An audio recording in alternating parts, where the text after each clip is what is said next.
Hello viewers, আসসালামু আলাইকুম। আমি হাসিব। আমি ওয়ার্ড ডকুমেন্টের টিউটোরিয়ালে আপনাদের স্বাগতম জানাচ্ছি। তো আজ আমি ওয়ার্ড ডকুমেন্টের কিভাবে ফাইল প্রোটেক্ট করতে হয় তার 3টা পদ্ধতি দেখাবো। টোটাল 4টা পদ্ধতি দেখাবো। তো চলুন দেখা যায় কিভাবে ওয়ার্ড ডকুমেন্টকে বিভিন্নভাবে প্রোটেক্ট করতে হয়। তো তার আগে আমার নতুন নতুন ভিডিও পাওয়ার জন্য আমার চ্যানেলে সাবস্ক্রাইব করবেন। তো চলুন প্রথমে আমরা ওয়ার্ড ডকুমেন্ট ওপেন হওয়ার আগে পাসওয়ার্ড কিভাবে দিতে হয় সেটা দেখব।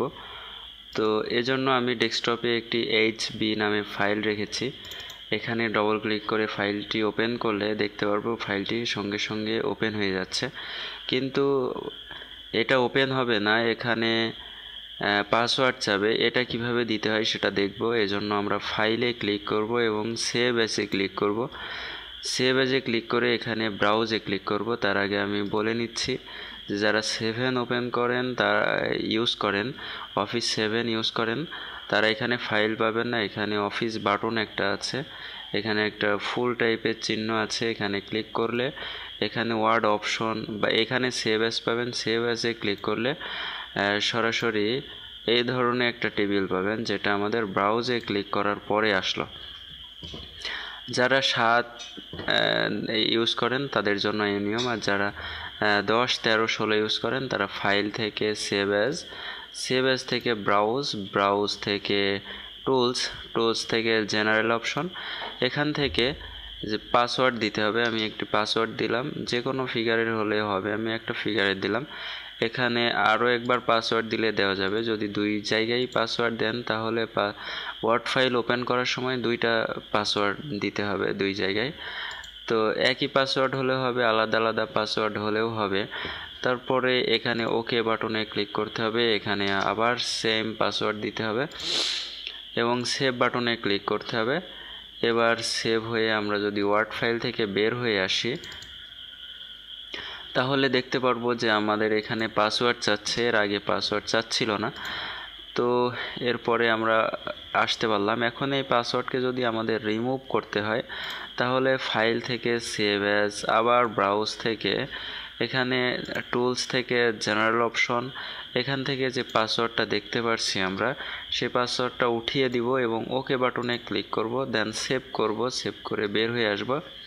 তো এখন যদি আমরা ফাইলটা ওপেন করি তাহলে দেখব যে আমাদের ফাইলে পাসওয়ার্ড চাচ্ছে না। তো এরকমভাবে আমরা পাসওয়ার্ড সিস্টেমে কাজ করতে পারি। তো এবার আমরা পরবর্তী একটা পদ্ধতি দেখব এবং সেটা হচ্ছে আমাদের ওয়ার্ড ফাইলকে ওপেন করবে, ওপেন করে দেখতে পারবে ফাইলের মধ্যে কি আছে, কিন্তু সেটা এডিট করতে পারবে না। এর জন্য এই পদ্ধতি করতে হলে আমাদের রিভিউ মেনু থেকে রিস্ট্রিক্ট এডিটিং এ ক্লিক করতে হবে এবং এখানে লিমিট ফরম্যাটিং এটাতে ক্লিক করতে হবে এবং অ্যালাউ অনলি দিস টাইপ এটাতেও ক্লিক করতে হবে এবং ক্লিক করার পরে ইয়েস স্টার্ট ইনফোর্সিং প্রোটেকশনে ক্লিক করার পরে আমরা এখানে পাসওয়ার্ড দিব, এখানে কনফার্ম পাসওয়ার্ড দিব। উপরে যে পাসওয়ার্ডটা ছিল সেই পাসওয়ার্ডটাই নিচেও দিব এবং ওকে বাটনে ক্লিক করব, তারপরে সেভ করব। এখন যদি আমরা এই ডকুমেন্টটাকে এডিট করতে চাই তাহলে কিন্তু এডিট করতে পারবো না।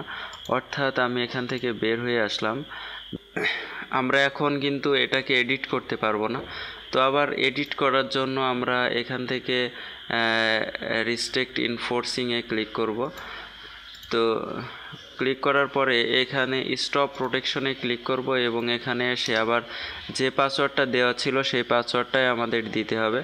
তাহলে আমরা এখন ওয়ার্ড ফাইলটাকে এডিট করতে পারবো। আমরা একটু এডিট করে দেখি, হ্যাঁ এখন এডিট করতে পাচ্ছি। তো আমরা এরকমভাবে এটাকে অ্যাড রিমুভ করতে পারবো।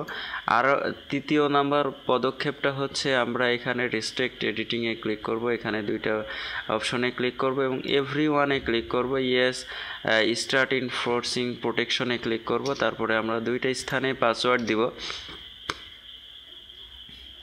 এবং ওকে বাটনে ক্লিক করব। তাহলে দেখতে পারবো যে আমাদের ওয়ার্ড ডকুমেন্টে এখন আমরা যদি এখানে টাইপ করি তাহলে দেখতে পারবো যে অংশটুকুতে আমরা টাইপ করছি সে অংশটুকু এখানে একটা ইয়েলো কালার টাইপের আকার ধারণ করছে। অর্থাৎ যে আমরা যদি কেউ আমাদের এই ওয়ার্ড ডকুমেন্টটাকে এডিট করতে চাই তাহলে আমরা ধরে ফেলবো যে আমাদের এই অংশটুকু এডিট করা হয়েছে।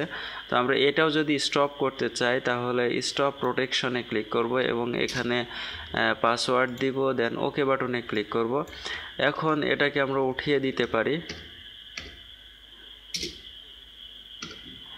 এবং এভরিওয়ান ক্লিক, এটা উঠাই দিলাম। তারপরে দেখব যে আমরা যদি এখন কিছু টাইপ করি তাহলে আর এটা আগের মতো হচ্ছে না, অর্থাৎ এখন প্রোটেকশন স্টপ হয়ে গেছে। আমরা এগুলো সব উঠিয়ে দিলাম এবং আমরা ডকুমেন্টটাকে পূর্বের ন্যায় করে ফেললাম। তো এটা হচ্ছে তৃতীয় নাম্বার পদ্ধতি। এবং চতুর্থ নাম্বার পদ্ধতি হচ্ছে সফটওয়্যার ইউজ করে। সফটওয়্যার এই ফোল্ডারটাকে, এই ফাইলটাকে একটা ফোল্ডারের মধ্যে নিতে হবে। এটা হচ্ছে আমি সফটওয়্যার কিভাবে হাইড করব সেই একটা টিউটোরিয়াল আছে নিচের লিঙ্কে, আপনারা এটা দেখতে পারবেন যে একটা ওয়ার্ড ফাইল, একটা ফোল্ডারকে কিভাবে হাইড করতে হয়, পাসওয়ার্ড দিতে হয়, সেই টিউটোরিয়ালে আপনারা চতুর্থ নাম্বার ওয়েটা দেখতে পারবেন। তো বন্ধুরা, আমার ভিডিও যদি ভালো লাগে, আমার পরবর্তী ভিডিও পাওয়ার জন্য আমার চ্যানেলে সাবস্ক্রাইব করবেন এবং আমার ভিডিওতে কোনো কমপ্লেন থাকলে কমেন্টের মাধ্যমে জানাবেন। ভালো লাগলে শেয়ার, লাইক করবেন। ধন্যবাদ সবাইকে।